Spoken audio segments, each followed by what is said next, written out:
Javier Ruiz de Oros ha comentado esta semana que los bancos centrales serán derrotados por los gobiernos y que una consecuencia de esto será que tendremos durante bastantes años una inflación de alrededor del 5%.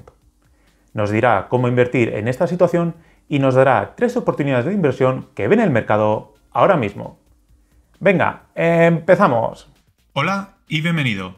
Javier Ruiz es el director de inversiones de Oros, donde gestiona con su equipo 77 millones de euros, entre 2 fondos de inversión y un plan de pensiones. El fondo ibérico ha batido de forma holgada a sus índices de referencia, incluyendo dividendos en los últimos 10 años, y su fondo internacional ha superado al índice de referencia mundial. Esta semana he tenido el placer de entrevistarle y nos cuenta el problema que hay ahora mismo entre los bancos centrales y los gobiernos. Nos hemos encontrado a raíz un poco de los cuellos de botella inicialmente, especialmente las materias primas, y luego también, muy especialmente, pues con todos los estímulos monetarios y fiscales durante la pandemia, ¿no? Para que las economías se recuperaran más rápido, pues todo eso generó un clima perfecto para que subieran los precios, que es lo que sucedió. Y luego ya, pues, la puntilla fue la invasión de Rusia en Ucrania, que con la crisis energética ha exacerbado todo esto. Pero hay que tener muy claro que, al contrario de lo que nos quieren vender los políticos, que son los primeros interesados, ¿no?, en buscar el chivo expiatorio, la inflación ya estaba antes de la guerra en niveles muy elevados y bastante incontrolables. Entonces los bancos centrales, obviamente, tienen que reaccionar ante esta inflación, porque si no, el mercado empieza a descontar que vas detrás de la curva que se dice, que se te está escapando el nivel de precios, se puede enquistar en la economía y nos metemos en un problema importante. Entonces, más o menos, especialmente la Reserva Federal, pues están reaccionando con subidas importantes de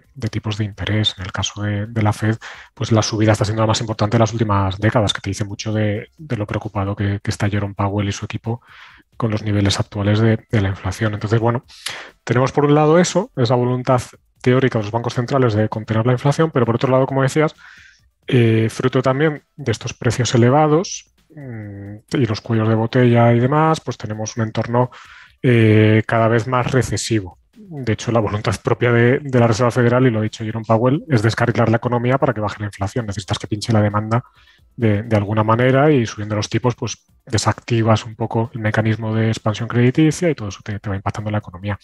Claro, los gobiernos no quieren ni mucho menos esa recesión y quieren volver a estimular, como sea. En algunos países, pues como en Reino Unido, intentaron bajar los impuestos, además de subvencionar el consumo energético, que no han podido mantenerlo, han tenido que echar hacia atrás porque se te caía el mercado de la renta fija porque al final tenías que endeudarte más, la libra también desplomándose. Tienes el problema eso de que hasta dónde pueden llegar los bancos centrales subiendo tipos de interés para controlar la inflación. ¿Cuánto puede soportar una economía o economías tan endeudadas como tenemos ahora, esa subida de tipos? Yo lo veo complicado. No, por mucha voluntad que tengan de controlar la inflación, yo creo que van a ganar los gobiernos y entonces quizá tengamos que acostumbrarnos a una inflación del 4 o 5% los próximos años. Pero los bancos centrales, sobre todo la Fed, quieren subir los tipos de interés para reducir la demanda y así bajar la inflación.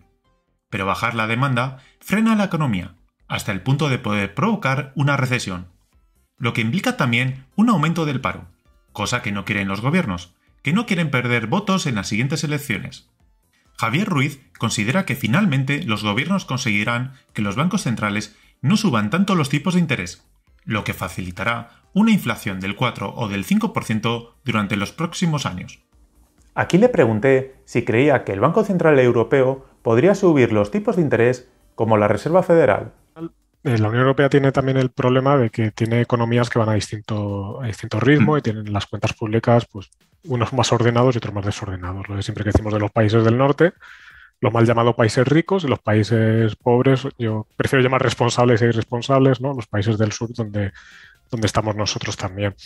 Entonces, claro, cuando tienes la situación de cuentas públicas, de endeudamiento y demás, que tenemos países como España o Italia, no puedes pasarte con la política monetaria por mucho que quieras controlar la inflación, porque descarrilas estas economías. Ya vimos en 2012 cómo enseguida subían los tipos de interés del bono español, la famosa prima de riesgo y demás, y casi salta todo por los aires si no entra el BCE a comprar deuda. Entonces, 10 años después, no estamos mejor, estamos peor en términos de endeudamiento. Entonces, soportamos todavía menos una subida de tipos de interés que tengamos que pagar con nuestra deuda. Entonces, si el BCE no interviene de alguna manera, es decir, puedes subir tipos si quieres, pero a la vez lo que están haciendo es comprar bonos, que es como está siendo restrictivo, pero no está siendo, y lo que están haciendo o quieren hacer es de manera selectiva comprar solo deuda de esos países mediterráneos, vamos a decir, pero no comprar deuda de Alemania y demás, con lo cual Alemania y los países que hacen bien las cosas están subvencionando a los países del sur, y yo creo que eso no es sostenible, que en algún punto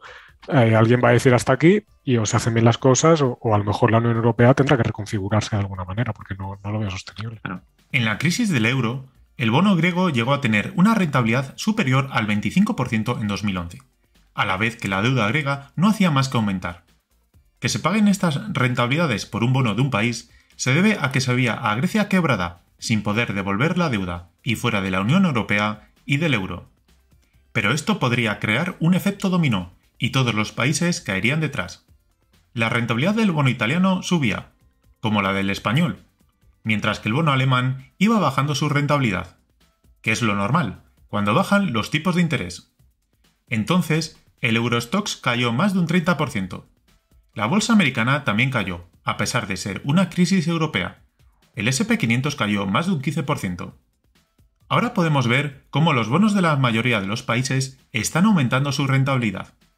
Cuanto más rentabilidad paga un bono, más intereses tienen que pagar los gobiernos por su deuda, que cada vez es más grande. Así que esto puede asfixiar aún más sus ya de por sí delicadas cuentas. Claro. Y ahora el bono italiano y el griego están cerca del 5%, pues... Empieza a ser niveles ya complicados. Y, vamos, el BCE no creo que pueda tensionar mucho más. La crisis del euro vino principalmente por la situación de Grecia, que es la 16ª economía de la Unión Europea. Italia es la tercera, un país mucho más importante, por lo que el BCE actuará con cuidado para que no suban mucho más los intereses de países como Italia. Teniendo en cuenta todo esto, los problemas actuales y el pesimismo que hay ahora mismo en los mercados, le pregunté lo siguiente. ¿Crees que es buen momento para invertir en bolsa? A ver, siempre, o entre comillas, casi siempre es buen momento para invertir en bolsa, ¿no? Y al final, tratar de predecir lo que va a hacer el mercado, yo creo que es una receta para el fracaso, ¿no? Nadie sabe cómo va a subir la bolsa ni cuándo va a subir. Dicho esto, nosotros no nos dedicamos a tratar de adivinar si la bolsa va a subir o va a bajar, ni tenemos un criterio para ver si es buen momento o no de invertir en determinado índice o determinado sector en su conjunto, ¿no? Nosotros miramos compañía por compañía y vamos a aquello que está más atractivo y lo que nos dice nuestra cartera es que el potencial hoy pues es el más atractivo que hemos encontrado en todos estos años, si quitamos la pandemia, que fue un poco una anomalía porque ahí cayó todo a plomo y estaba todas las compañías regaladas, ¿no? Es verdad que venimos o este año estamos en una corrección muy fuerte en algunas compañías y en la bolsa americana.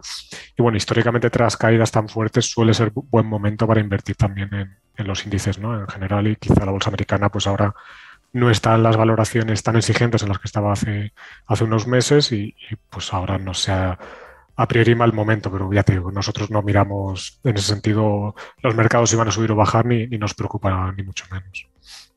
Así que Oros sigue el mismo criterio que grandes inversores como Peter Lynch, Warren Buffett o Charlie Munger. No intentan predecir el mercado. Javier Ruiz nos dice que puede ser buen momento para invertir. Así que le pregunté por países que puedan tener oportunidades de inversión. El mercado de Hong Kong y el mercado español está a unos niveles ya no de valoración, sino en términos de interés por parte de los inversores, que yo creo que debe ser mínimos históricos o mínimo de décadas. O sea, es una cosa disparatada. Hablas con la gente y nadie quiere escucharte.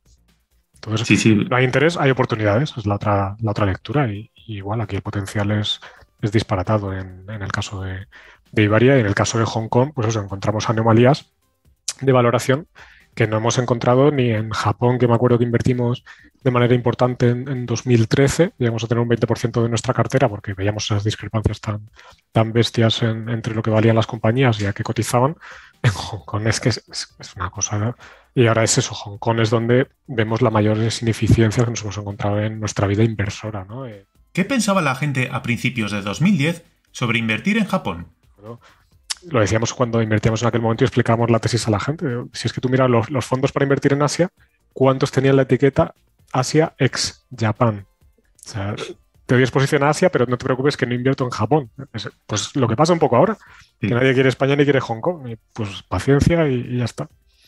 Después de que explotara la burbuja japonesa, su bolsa se tiró 20 años seguidos bajando, que provocaba un rechazo a invertir en compañías de este país, que provocó a su vez que su bolsa estuviera más barata. No empezó a subir hasta finales de 2012, y desde entonces ha recuperado lo perdido. Antes de seguir, quiero darte de nuevo las gracias por dar me gusta a los vídeos, que ayuda mucho al canal. Si no estás suscrito y te gusta el contenido, te invito a suscribirte y a compartir el vídeo con una persona a la que le guste tanto la inversión como a ti. Queremos invertir con sentido común, que no es otra cosa que comprar compañías por menos de lo que valen, ¿no? La esencia de la inversión value, del value investing. Pero bueno, ¿cómo hacemos al final o cómo lo implementamos nosotros? Pues tratamos de unir dos cosas. Por un lado, que la compañía pues esté muy atractiva en términos de valoración y sobre todo comparándolo con el riesgo que estamos asumiendo en esa inversión. Hay compañías que pueden tener un potencial teórico muy elevado, pero a lo mejor estás incurriendo un riesgo también importante, ¿no? La probabilidad de éxito de esa inversión es diferente a otra compañía. Entonces, esto es interesante. Igualdad de potencial, vamos a ir a aquella que estamos asumiendo menos riesgo y por tanto es más probable que se cumpla ese potencial. Luego, hacemos un análisis cualitativo, pensamos que bastante exhaustivo, ¿no? Le dedicamos muchas horas de estudio a las compañías y a las industrias. Yo creo que la valoración nos lleva el 5% del tiempo a análisis de una compañía, porque al final es te haces tu modelo y ya está, pero llegar a esos números es lo que te lleva mucho tiempo. Llegar a esos números es el análisis cualitativo previo de entender la industria, entender el negocio, porque estimamos lo que estimamos. Primer consejo directo, céntrate en un negocio que puedas entender, porque si no ya vamos mal, vas a irte muy lejos de tu círculo de competencia, ¿no? De tus capacidades. Entonces, si sabes mucho de videojuegos porque te gustan, conoces más o menos las compañías, pues a lo mejor tiene sentido que empieces por ahí, por decir. Como otros grandes inversores, Javier Ruiz considera fundamental no salirnos de nuestro círculo de competencia y nos dice qué pasa si uno se sale de él. Bueno, es que no sé el flujo de caja que me va a generar esa compañía dentro de 5 años, entonces, o no soy capaz de estimarlo más o menos, entonces para mí no puede ser invertible, ¿no? Por muy barata que aparentemente esté. Dedícale muchas horas a tratar de valorar la compañía, pero ¿tienes capacidad para valorar una compañía? Porque esto no va de cojo un PER y lo hago y tal, tienes que meterte a fondo en las cuentas, en el balance, en el flujo de caja, en cuál es el normalizado, tienes que ajustarlo, entonces a lo mejor tienes que empezar primero por aprender un poco esas cosas que llevan también su tiempo, y una vez que tengas esa mínima base, pues empieza a invertir. Y así es como se aprende también, porque las carteras virtuales siempre van muy bien, pero luego hay que estar invertido para ver cómo reacciona. Vale, sí, Catalana es verdad, es una compañía en la que llevamos un tiempo invertidos, además con un peso muy importante en los dos fondos, en el Ibérico y Internacional, porque al final es una de esas situaciones un poco incomprensibles que te encuentras a veces en el mercado, donde no ves prácticamente ningún riesgo de pérdida a los precios que estás comprando el negocio y te das muchísimo potencial, y es un caso muy, muy claro, ¿no?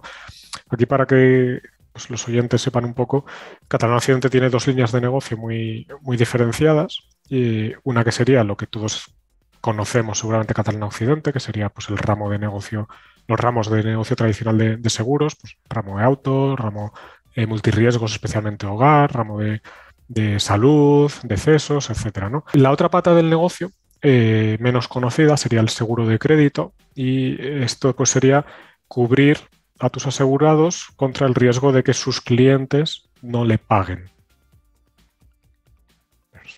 AerCap, por contarte un poco, pues es el negocio, la compañía líder mundial, el negocio de leasing de aviones.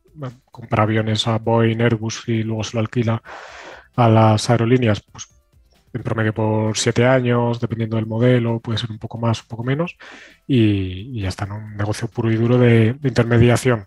Entonces sacas ahí el margen, lo que te cuesta endeudarte para comprar el avión y lo que sacas del alquiler, y te llevas ese margen, apalancamiento, rentabilidad. Esto es un negocio históricamente muy, muy bien gestionado, esta compañía. Pensamos que el equipo directivo de AerCap es el mejor gestionando el capital de los que tenemos en cartera. Javier Ruiz nos explicó con más detalle estas dos compañías, y la siguiente que vamos a ver. También nos dio y explicó 12 oportunidades de inversión. Nos dijo cómo ver si un equipo directivo es bueno o no, y muchas cosas más. En la web está la entrevista completa, con los momentos en los que tratamos cada tema, para que puedas ir fácilmente a los temas o acciones que más te interesen. Al final del vídeo te dejaré la entrevista entera. También te la dejo en el enlace que tienes en el primer comentario. Sí. Naspers sería la otra que vemos muy clara en estos momentos. Javier Ruiz nos explica por qué considera que Naspers es ahora una oportunidad en la entrevista completa, que puedes ver pinchando aquí. También te dejo aquí la opción para que te puedas suscribir. Si te ha gustado el vídeo, dale a me gusta y recuerda, compra barato y vende caro.